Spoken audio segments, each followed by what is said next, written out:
nom du Père et du Fils et du Saint-Esprit. Fais-nous connaître Dieu le Père, révèle-nous le Fils, et toi le commun esprit, fais-nous toujours gloire en toi. Le Seigneur soit avec vous. Évangile de Jésus-Christ selon Saint Jean.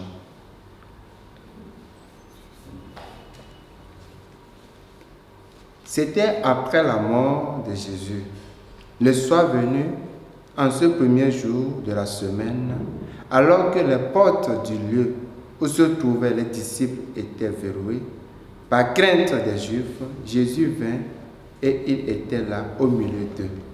Il leur dit, « La paix soit avec vous. » Après cette parole, il leur montra ses mains et son côté. Les disciples furent remplis de joie en voyant le Seigneur. Jésus leur dit de nouveau, « La paix soit avec vous. De même que le Père m'a envoyé, moi aussi je vous envoie. » Ayant ainsi parlé, il souffla sur eux et il leur dit, « Recevez l'Esprit Saint.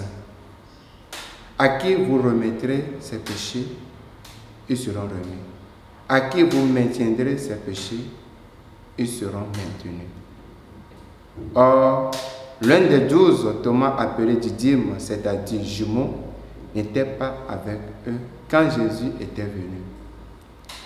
Les autres disciples lui disaient, « Nous avons vu le Seigneur. » Mais il leur déclara, « Si je ne vois pas dans ses mains la marque des clous, si je ne mets pas mon doigt dans la marque des clous, si je ne mets pas la main dans son côté, non, je ne croirai pas. » 8 jours plus tard, les disciples se trouvaient de nouveau dans la maison et Thomas était avec eux.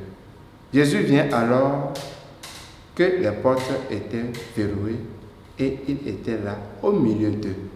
Il dit, « La paix soit avec vous. » Puis il dit à Thomas, « Avance ton doigt ici et vois mes mains. Avance ta main et mets-la dans mon côté. Cesse d'être incrédule, sois croyant. » Alors Thomas lui dit, « Mon Seigneur et mon Dieu. » Jésus lui dit, « Parce que tu m'as vu, tu crois. Heureux ceux qui croient sans avoir vu. » Et il y avait encore beaucoup d'autres signes que Jésus a fait en présence des disciples et qui ne sont pas écrits dans ce livre. Mais ceux-là ont été écrits pour que vous croyiez que Jésus est le Christ, le Fils de Dieu, et pour qu'en croyant, vous ayez la vie en son nom. Acclamons la parole de Dieu.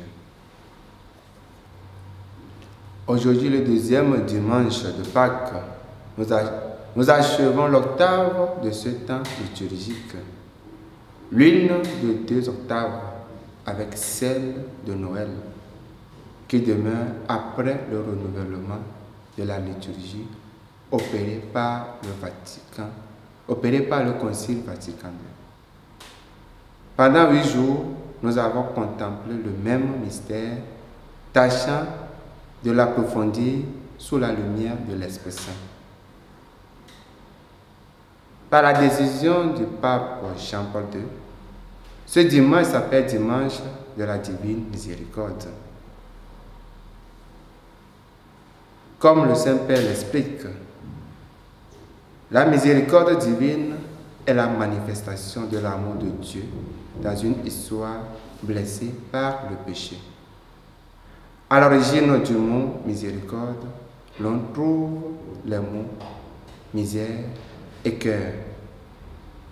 Dieu met notre condition misérable due au péché dans son cœur de Père, qui reste fidèle à ses desseins.